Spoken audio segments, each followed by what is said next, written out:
दोस्तों, सुज़लॉन एनर्जी की बात करें तो स्टॉक के अंदर आज फिर से गिरावट हुई। इस गिरावट के पीछे वजह बाजार में गिरावट का माहौल, लेकिन इसके बीच में बहुत बड़ी गुड न्यूज़ निकल के आ रही है। सुज़लॉन एनर्जी इंडिया का तेजी से बढ़ने वाला ब्रांड साबित हो गया है, यानी एक नया इतिहास रचा है। आप देखें तो जो ब्रांड इस समय बन रहे हैं उसमें सुज़लॉन सबसे आगे है, जो नए ज़माने के बिजनेस के साथ तेज़ी से आगे बढ़ रहा है। पूरी अपडेट क्या है, कौन इसमें बाजी मार के नंबर 1 पे आया है और सुज़लॉन की पोजीशन क्या है, इन सारी बातों को इस वीडियो के माध्यम से समझेंगे। वैसे सुज़लॉन का स्टॉक इस समय नीचे है और लोग बहुत ज़्यादा परेशान हैं। लेकिन आपको ये समझना चाहिए कि ये बात सिर्फ सुज़लॉन के साथ नहीं है। जितने भी मिड कैप शेयर है या फिर स्मॉल कैप शेयर है, इस समय नीचे है। यहाँ तक कि रेलवे के शेयर जिनका बिज़नेस बहुत अच्छा है, वो बहुत ज़्यादा पिट चुके हैं। आरबीएनएल जैसा शेयर जो 647 तक चला गया था, इस समय 250 से भी नीचे है। आईआरएफसी की बात करें तो 229 का शेयर 98 के आसपास है और वहाँ से गिरते हुए तो 88 तक आ गया, यानी 90 के लेवल को भी तोड़ दिया है। तो आप समझ सकते हो कि आज स्थिति बदलेगी तो ये सारे स्टॉक भी बेहतर करते हुए दिखाई देंगे। लेकिन फ्रेंड्स, उससे पहले अगर आप पहली बार हमारे चैनल पे आए तो चैनल को सब्सक्राइब कर दीजिए, एक बेल आइकॉन दबा दीजिए ताकि जब भी नया वीडियो बने पहला नोटिफिकेशन आपको मिले। वीडियो पसंद आए तो लाइक से जरूर कीजिए। चलो फ्रेंड्स, वीडियो स्टार्ट कर दें। मैं हूँ आपका दोस्त एस बी दवे और हमारे अपने चैनल ऑनलाइन कमाई में आपका बहुत बहुत स्वागत है। तो यहाँ पे सबसे पहले बीएससी सेंसेक्स की बात कर ले तो 77,054 के स्तर पे आप देखें क्लोजिंग देखने को मिली।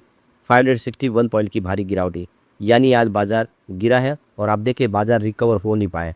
कुछ पॉजिटिव माहौल बनने की कोशिश हुई लेकिन संभल नहीं पाए। अच्छी बात यह है कि जो क्लोजिंग है कम से कम 77,000 के स्तर पे है, एक सपोर्ट के ऊपर। अब सुज़लॉन एनर्जी लिमिटेड की बात कर ले तो 52.43 पर आप देखें क्लोजिंग देखने को मिली, जहाँ पे 1.39% की गिरावट देखने को मिली यहाँ पे। तो यहाँ पे आप देख सकते हो कि स्टॉक जो है वो आज कमज़ोर साबित हुआ क्योंकि बाज़ार में दबाव की स्थिति थी। शुरुआत है देखिए कमजोरी के साथ हुई। 53 के लेवल की कल क्लोजिंग थी, आज पूरे दिन में 53 का लेवल इसने टच ही नहीं किया। वैसे स्टॉक निचले लेवल से तो अच्छा रिकवर भी हुआ, ये भी आपको ध्यान रखना चाहिए क्योंकि गिरते हुए ये 38 तक पहुंचा था। 38 से फिर 53 के आसपास है तो बड़ी बात है, पर 68 का इसका 52 भी कहा है, जिससे स्टॉक अभी काफ़ी नीचे है। फिलहाल 71.92 थाउजेंड करोड़ का इसका मार्केट कैप है। अब यहाँ पे इसका वॉल्यूम ट्रेंड देखें तो आपको समझ में आएगा स्टॉक में एक ठहराव सा आ गया है। इसमें अब उठापटक बिल्कुल बंद है। देखिए 7 जुलाई को इसका 5 करोड़ का वॉल्यूम हुआ था, 8 जुलाई को वॉल्यूम 6 करोड़ के आसपास पहुंचा, लेकिन 9 जुलाई को 4 करोड़ का वॉल्यूम हुआ, 10 जुलाई को भी 4 करोड़ का ही वॉल्यूम था, 13 जुलाई को भी 4 करोड़ का वॉल्यूम था और आज भी 4 करोड़ का ही वॉल्यूम हुआ। एवरेज वॉल्यूम भी 4 करोड़ है। इसका मतलब ये है कि स्टॉक बिल्कुल यहाँ पे साइलेंट है। अभी इसमें कोई उठापटक नहीं है, कोई बड़े ट्रिगर का इंतजार है जो क्वार्टर वन से इसको मिल सकता है। इस बार बेहतर क्वार्टर वन आने की उम्मीद है, जिससे यहाँ पे एक तेज़ी की संभावना फिर से बनती हुई दिखाई दे सकती है। यहाँ पे जो बड़ी अपडेट निकल के आ रही है, टाटा ग्रुप लगातार 18वें साल भी नंबर 1 पोजीशन पे है इंडिया में। अदानी भी टॉप 10 में शामिल हो गया, लेकिन सुज़लॉन एनर्जी आप देखिए सबसे तेज़ी से बढ़ने वाला भारतीय ब्रांड बन गया है। ये सुज़लॉन के लिए एक बहुत बड़ा अचीवमेंट है। तो ब्रांड फाइनेंस इंडिया की 2026 की रिपोर्ट आ गई है और इस रिपोर्ट ने ये कमाल किया है। इस रिपोर्ट में ये साबित हुआ है कि सुज़लॉन तेज़ी से बढ़ने वाला भारतीय ब्रांड बन गया है। ये एक बड़ी अचीवमेंट है। तो टाटा ग्रुप ने लगातार ये 18वां साल है जब देश में सबसे बड़ा वैल्यूएबल ब्रांड बन गया है और टाटा ग्रुप से आगे कोई नहीं है, नंबर 1 पोजीशन पे। अदानी ग्रुप भी पहली बार टॉप 10 जगह बना चुका है। इससे पहले अदानी ग्रुप टॉप 10 में नहीं था, लेकिन सुज़लॉन एनर्जी तेज़ी से बढ़ने वाला भारतीय ब्रांड बन के उभरा है, ये सबसे बड़ी बात है। तो ये जो जानकारी निकल के आ रही है ब्रांड फाइनेंस इंडिया की 2026 रिपोर्ट के सामने निकल कर आई है। टाटा ग्रुप ने electronics, semiconductor, digital infrastructure, electric mobility जैसे सेक्टर में लगातार निवेश के दम पे अपनी ये बढ़त को और मजबूत किया है। तो यहाँ पे भारत के टॉप 100 ब्रांड की जो वैल्यू वो 7% बढ़ गई है।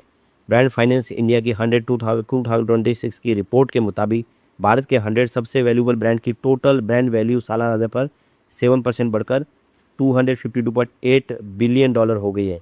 रिपोर्ट के अनुसार ग्लोबल व्यवस्था जो अनिश्चितता के बावजूद भी भारतीय कंपनियों का परफॉर्मेंस बहुत बेहतर रही है।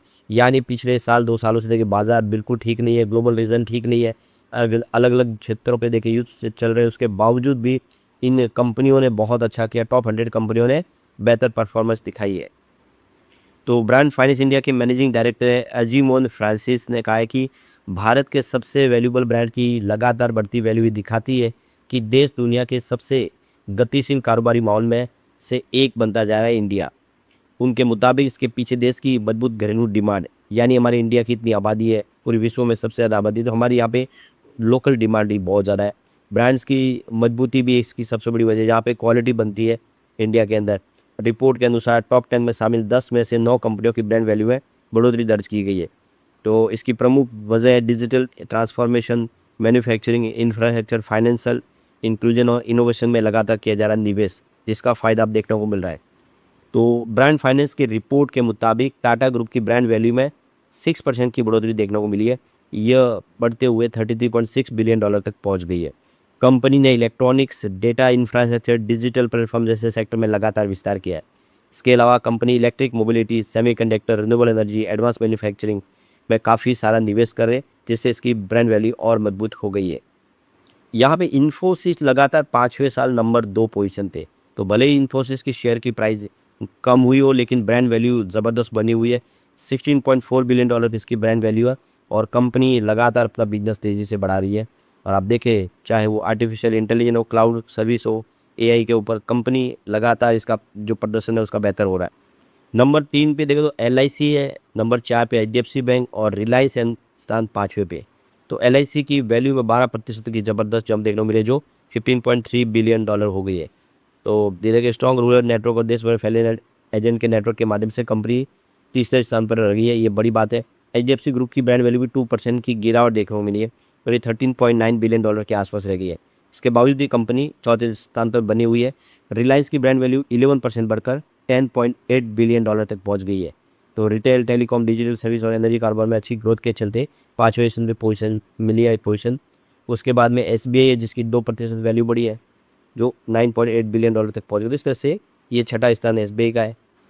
सबसे बड़ी बात है कि अदानी ग्रुप पहली बार टॉप 10 में शामिल हुआ है, तो सबसे वैल्यूएबल लिस्ट में शामिल हो गई है कंपनी और 8वें स्थान पर पहुंच गई है। अदानी ग्रुप की ब्रांड वैल्यू 31% बढ़ी और सीधा $8.5 बिलियन तक पहुंच गई, जिसमें एनर्जी, इंफ्रास्ट्रक्चर, लॉजिस्टिक, एयरपोर्ट, इन सब बिजनेस की वजह से ये ग्रोथ देखने को मिली और अदानी ने भी कमाल किया है। यहाँ पे जो सबसे अच्छी गुड न्यूज़ है, टॉप 10 से बाहर सुज़लोन एनर्जी देश की सबसे तेज़ी से बढ़ने वाली भारतीय ब्रांड बनकर उभरी है। कंपनी की ब्रांड वैल्यू 114% बढ़ी है और $418 मिलियन तक पहुंच गए, यानी 114% का ज़बरदस्त जंप देखने को मिला है कंपनी के ब्रांड वैल्यू में। रिपोर्ट के मुताबिक कंपनी के operational improvements, strong order book और भारतीय रिन्यूएबल सेक्टर में बढ़ती मांग से इसमें तेज ग्रोथ की अहम भूमिका निभाई है। यानी वाकई सुज़लोन ने कमाल कर दिया और अब तक 2.0 शुरू हुआ है, यानी आने वाले समय कंपनी और कुछ नए कीर्तिमान स्थापित कर सकती है। तो ऐसे में इतनी ब्रांडेड कंपनी जो एक इंडिया की सबसे तेज़ी से बढ़ने वाली ब्रांड बन गई है, तो उसमें आपको डरना नहीं चाहिए, इसमें भरोसे के साथ आपको रहना चाहिए। कुछ और की यहाँ पे ब्रांड वैल्यू बड़ी अच्छी खासी, अदानी पावर की 152% बढ़ के $1.8 बिलियन तक पहुँच गई है। यस बैंक की ब्रांड वैल्यू भी 79% बढ़ी है और $458 मिलियन तक पहुँच गई है। जेएसडब्ल्यू ग्रुप की ब्रांड वैल्यू 55% बढ़कर $2.3 बिलियन तक पहुँच गई है। एमआरएफ की ब्रांड वैल्यू 24% बढ़ते हुए $863 मिलियन तक पहुँच गई है और जेट नेटवर्क की जो ब्रांड वैल्यू भी 19% बढ़ी और ये $500 मिलियन तक पहुँच गए। यानी इन कंपनियों ने भी कमाल कर दिया है।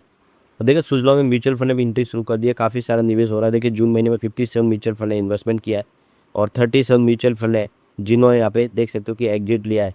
तो एग्जिट लेने वाले कम है, खरीदारी करने वाले ज़्यादा है। इससे एक बात तो समझ में आ रही है कि बड़े फंड हाउस इस समय सुज़लोन को लेकर पॉजिटिव है।